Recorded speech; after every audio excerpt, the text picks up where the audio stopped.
Hello, my name is Mark Beatty. Intelligence. Intelligence is relative to the perspective ability to create observations.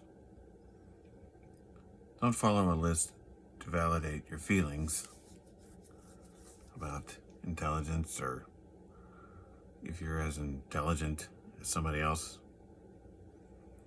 Don't believe because of actions or habits that you are in a special group, because those habits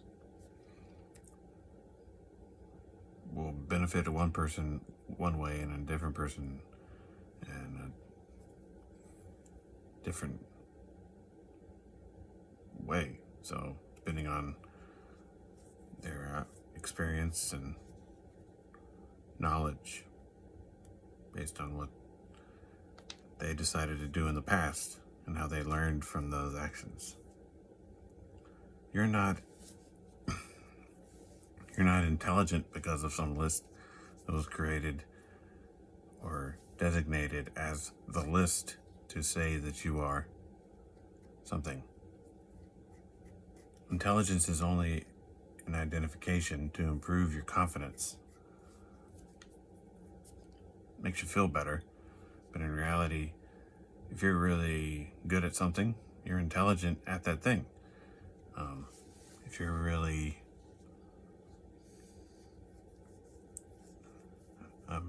you can be a master at something and other people aren't, but they're really good at text, theoretical comprehension and retention, but you're really good at something that they're terrible at. So you are more intelligent than them in that area. So that would mean your IQ is higher in that area. So that's what you should focus on. That's what you should be proud of or use. Don't worry about what they're good at, because really that's all that is an expression publicly to make them feel better.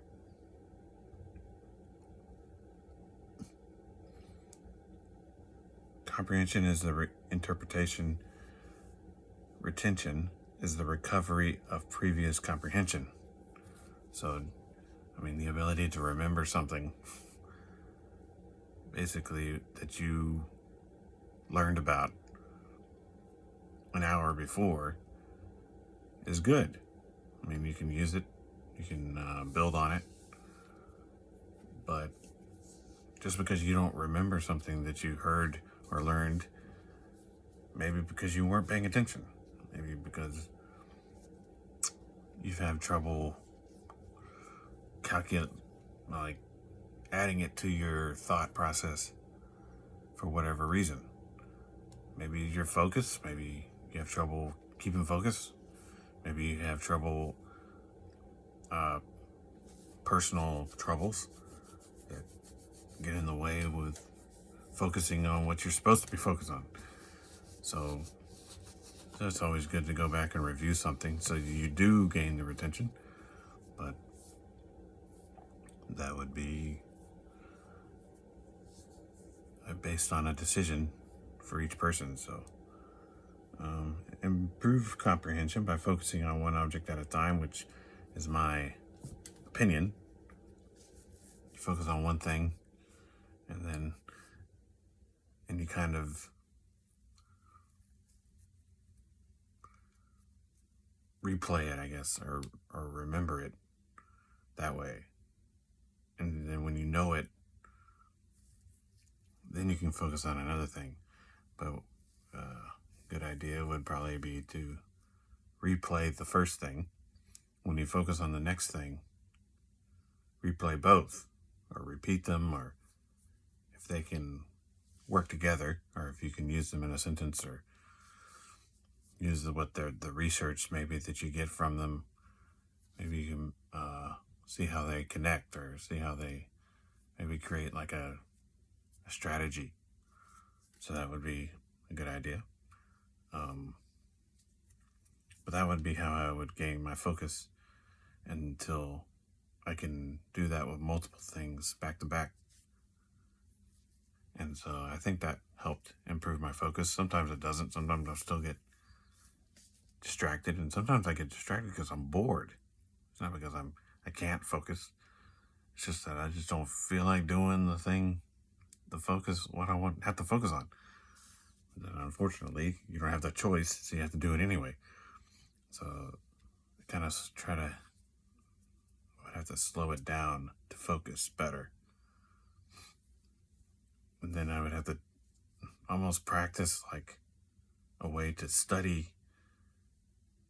Like if I was in a time crunch situation, I would try to build the skill so I'd be able to focus quickly, and be able to remember it efficiently. So I would have to practice that kind of on my own.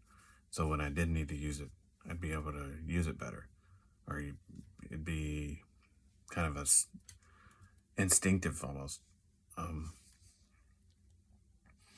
And add more objects, yeah, each time to use the focus strategy, and so and and then that'll allow your brain to make it make it an evolutionary thing in your head skill. It's like a skill that keeps building and adjusting to new ideas or new theories that you have to retain. So, and then so this retention will improve automatically because you are using your brain in several different ways.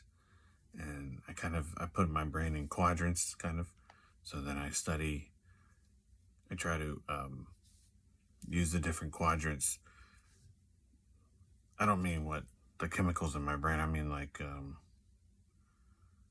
if one thing that I'm thinking is in one area, one quadrant, then I need to think of something else kind of suddenly, then I have it in another quadrant so I can still easily access it and comprehend it.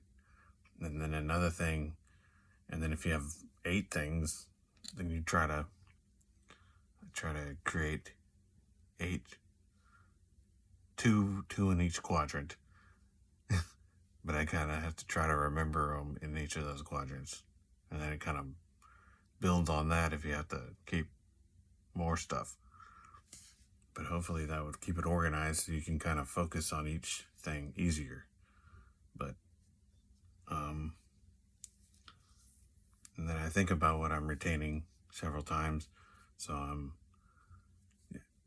it's kind of like a habit because they're in these areas, so it's easier to organize it and repeat it and study it. And then I create a question, and then it helps me remember it.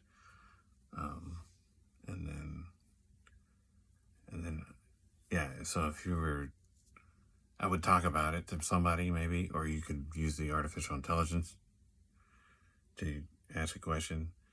And so the only aspect that's better for you about talking to someone as opposed to using artificial intelligence is that you see their feedback instantly, and you can review it and study it, or kind of use it quicker. And then of course AI is kind of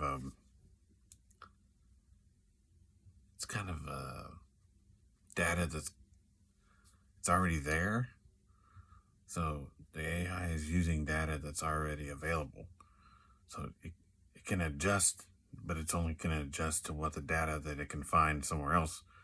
It can't really give you personal feedback based on experience it has had as having the emotional aspects of the experience like a human would. So, and that's important because that's how a lot of times how people retain information is through the different emotions. But don't restrict yourself to technology that is relevant today, because you can use that to gain information. So just because people are saying don't use it, or you're afraid that they're going to take over because of some movie from the 80s or from the 60s, or from, I mean, some book from 1920, or, I mean, that's just somebody's opinion. I mean, don't let an opinion create a new society of somebody that you don't even know. So your brain will always make your decisions, but how you find the information, gather details, comprehend the feedback of the details, and retain the information will assist you in the increased desire to learn more. So, I mean, use the technology you have and you can build on it, but don't become jaded, or don't become just dependent on it and not create your own theories. And then you can create your own theories, create your own like a little experiments or whatever you do, and then you can ask the computer and see if you're right, or maybe challenge it. You can do games where you challenge the AI and prove it wrong or something, and then the AI will prove it'll compete with you, but you're using your head and you're not just being dependent on its answer. So then the university systems is like a collection of points and communication in a large network, like a phone network, but it's with a transfer of files. Well, AI is similar, basically, because it's based on the internet. So, and because the internet was built through the universities, and so it's just a large network all over the world. So you can transfer data to anyone, and you can set up a business anywhere in the world because you have this giant network. So you can do it with the AI too, right? And so the use of the network is the main thing. People may use the transfer of information improperly, but that's always been like that. People have always used information improperly. It doesn't matter how you got it. It's just easier to get it from everywhere.